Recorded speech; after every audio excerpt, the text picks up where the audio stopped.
Hello, everybody, and welcome back to Boundaryland Podcast with Dillon and Sheldon. And today we're going to be speaking about the second test of the Border Gavaskar Trophy that's going to take place in Delhi.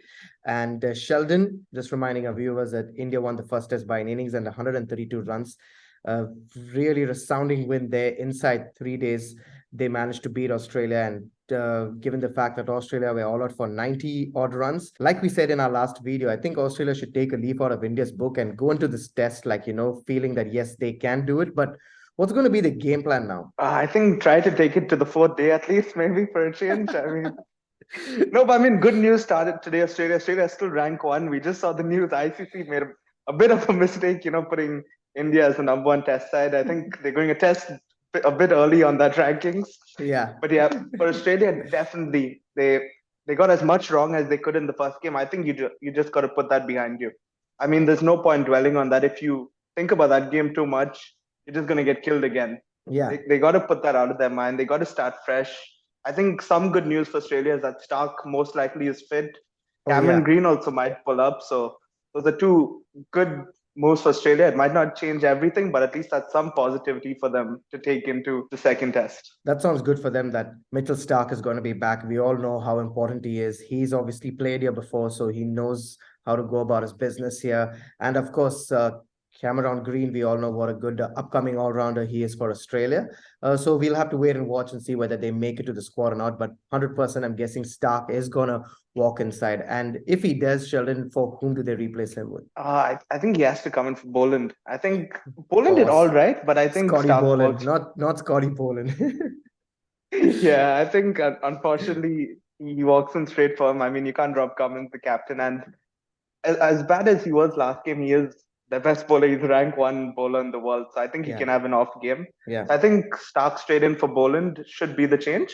yeah. Would you go that way, Dill, or would you maybe Yes, change for another sure. bowler? Stark walks in place of Boland, of course. Like you said, you can't drop the skipper there. So Boland will have to sit out. But interestingly, yes, even Josh Hazelwood is not 100% fit. So I'm just imagining this Aussie team there. If, Cummins is playing Stark and Hazelwood, that would be a really good lineup, right? Interesting now since Nathan Lyon last match, he just couldn't break into the Indian batsmen, just couldn't do much with them. But the young man Todd Murphy, does he now become the first choice for them as a spinner? I was just thinking because they got another new spinner into the squad as well, right? Max Kunhemann, who's a left arm spinner. So, What a would you talent. really bring in a new spinner if you're not going to play him? That's an interesting dynamic. Interesting, But yeah. could you really drop Murphy after taking seven on debut? It would be a brave call and a bold call if they do what maybe I would do, and that is drop Lion.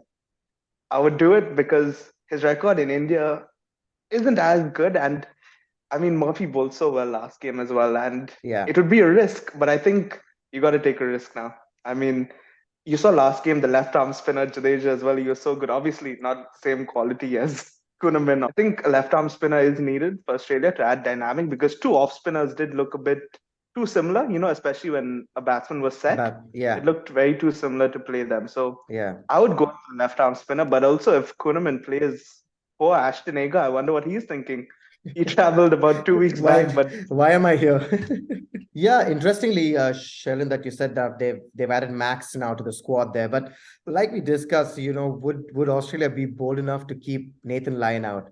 And given the fact that even the last Border Gavaskar Trophy series that happened in India, we've seen O'Keefe there. He got a run in all four matches. He did so well in that first test in Pune, on debut. And he did really well after that. So I'm thinking they won't drop the young man there, Todd Murphy. They might give him another chance. So maybe they wouldn't drop Nathan Lyon, man. Just going to this test, they have to play their best squad in this test match because they have yeah. to win this test to stay alive, right? What I wanted to ask is now we've seen how the Aussies played against Jadeja and Ashwin and Akshar Patel, right? I mean, it just seemed like they were lost, like they didn't know how to play spin. And given the fact that you had a number of Aussie teams, back in the day coming to India and doing so well, with the likes of Ricky Ponting, you had Hayden who played in that 2001 series like so well. He plays spin so well. Michael Clark after that, who came to India, dominated so well.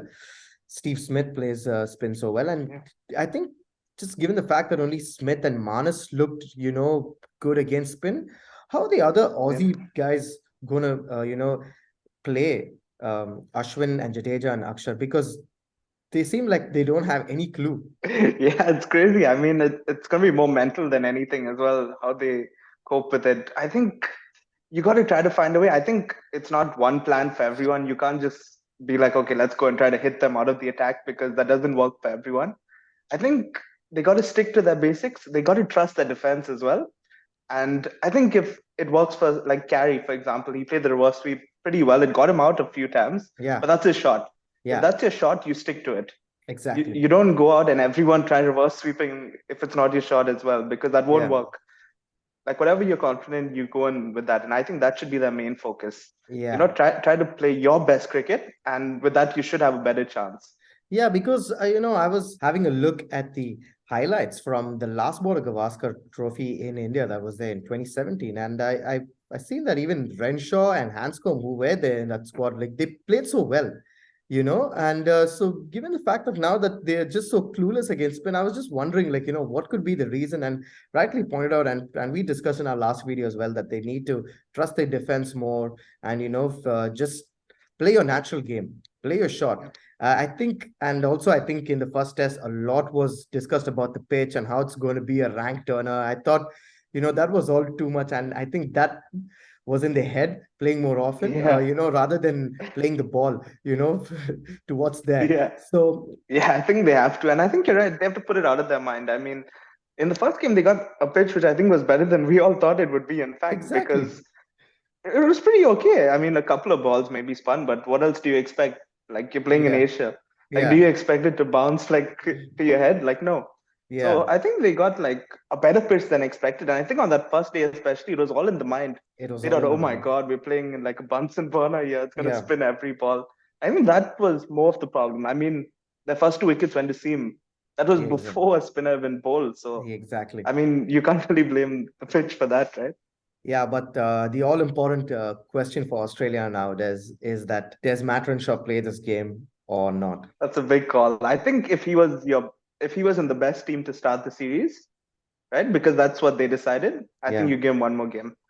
I think you keep him, because if you take him out now, you can't use him for the rest of the series. He's practically gone then, because imagine just playing one game. The whole media was after him before he even batted one ball.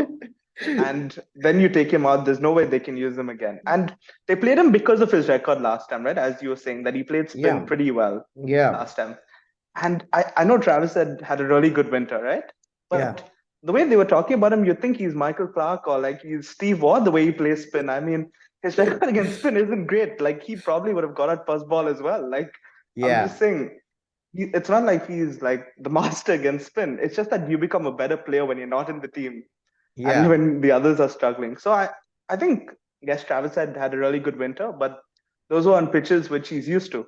Exactly. I don't think he would have made that much of a difference. And I don't think bringing him in the second game would make as much of a difference as everyone thinks it would. Interesting you say that. Nice. We'll wait and watch whether Travis Head makes a squad or not. I mean, because there's a lot of pressure on Australia now, and they were in the news literally because and even the likes of Steve Waugh, Alan Border were like, how the hell do you drop Travis Head, who's played so well? But hey, Matt Renshaw did really well last time when he came to India, so they have picked him on the basis of that.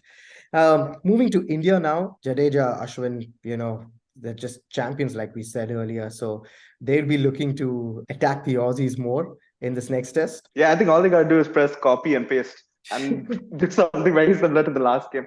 I mean, what really could they do, right? Like, different from the last game. I mean, it went as perfect as it could from day one, almost from the second over itself. It was as perfect as it could go.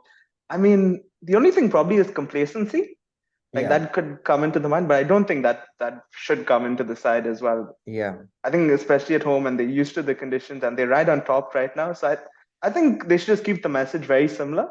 Yeah. And if they play similar cricket, they should win again. They should do, I'm guessing so. But we got an update, and I was just reading that Shreyas Iyer is fit and he's added to the squad back. It's going to be interesting to see that if he's going to replace Sky straight away. What do you reckon? Is he going to make it in the squad straight away? Again, that's tough. I mean, Sky just had one game, and are you Exactly. really going to drop him after that? I probably wouldn't. I'd wait. I'd give Sky a few more games. Would you Yeah. do that as well, or would you bring Shreyas Iyer back in straight away? No, I wouldn't bring him back right away because I think it's unfair to Sky that, he's just given one game and I wouldn't bring him in straight away. Maybe get him in for the next test, see how Sky does in this test, and then, bring Iyer back for the next test. We all know that Pujara is going to be playing his 100th test. And, he's been an absolute champion for India there since 2011. Yeah, I think he's been brilliant for them at three. I think he's won them big series as well. I think Yeah, Australia must be sick of seeing him, especially what he's yeah, done in Border Gavaskar trophies as well. And yeah, yeah, he's just been a champion cricketer at number three for them. He's been solid, exactly what you need there. I know, like now we're in the era of flashy players, and you need to have someone with who can hit it 360 and pull it this way and that way. But remember how many matches he won, and even in that famous Gabba test, his yeah, knock where he took hit after hit after hit, and I still love that. I would yeah, pay any money to have a number three like that because yeah, yeah, it's great having a flashy player, but when you're in a tough situation and you need someone to fight, yeah. yeah, Pujara all day long. Exactly. And just having a look at his numbers there as of now, 99 test matches, 7,021 runs at an average of 44.1. I mean, those are great numbers, right? And given the fact that, like you said, playing against Australia in South Africa, this guy's got runs everywhere, right? And he's played like the Yeah. best of bowlers and single-handedly won India so many matches by himself. So, wishing him all the best and, the way, and hopefully he gets a big one in his 100 test. So let's see if that's going to be the case with the Pujara. But also, Sheldon, what I wanted to ask you is that, what makes India so good at home? We've seen teams come in here and, even Australia for that matter, they've not won a series in India since 2004, that famous 2004 series there. But you have the likes of South Africa coming, England who have come, and even New Zealand, Australia. But no one has ever been able to dominate India at home. Yeah, I think also so much of it is psychological, especially once India get on top at home, they're really tough to beat. And you see with Ashwin and Jadeja, I feel they're so underrated because you just assume it's spinning, let's take Yeah, wickets, right? yeah, You're like, oh, they just bowl it in a spot and they take wickets. No, it's tough. You saw Nathan Lyon, for example, who's one of the best of this era, right, off yeah, spinners, and he yeah, struggles to find his yeah, pace. It just shows just because it's spinning doesn't mean a spinner can take all 10 wickets. yeah, Like it's hard work, and I think Ashwin and Jadeja together are one of the great pairs, and I think they're underrated. yeah, People say they take their wickets in India, but it's still tough. I mean, they still got to bowl exactly, well. It's not like they're just bowling to an empty wicket there. Like exactly, it's obviously tough, and I think India's all round depth also shows because you see like exactly, Jadeja, Akhtar, Ashwin, they all can bat. It's not exactly. like they just spinners. And we saw that even in the last game, how well they do. And Ashwin itself has about 500s, right? Or Five maybe test even more. hundreds. Yeah, five test hundreds.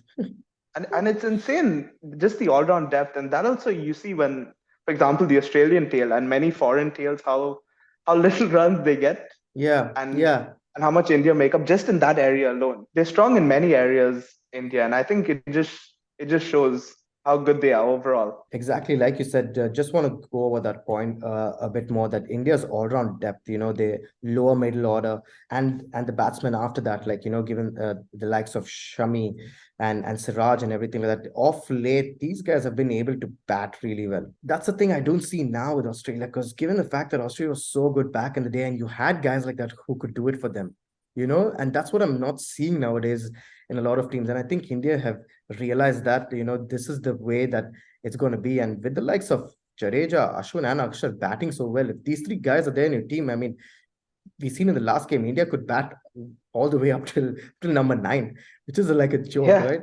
I think that's why they're so unbeatable at home. And it is yeah, tough to play, because you have one pitch and both the teams have to play on it, and it's not easy. yeah, And we've seen so yeah, many test matches like that, that famous 2001 match between India and yeah, Australia.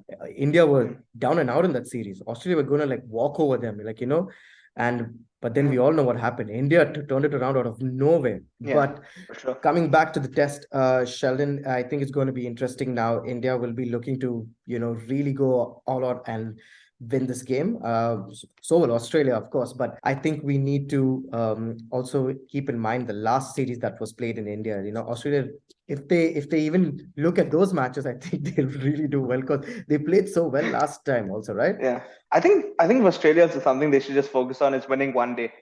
You just start the test match. Win a session, build confidence. That's the only way. They didn't win a session last game. Let's be Yeah. honest. They were Yeah. outplayed throughout. Start well. I know it's easy to say, but don't be beaten on the first day of the test match.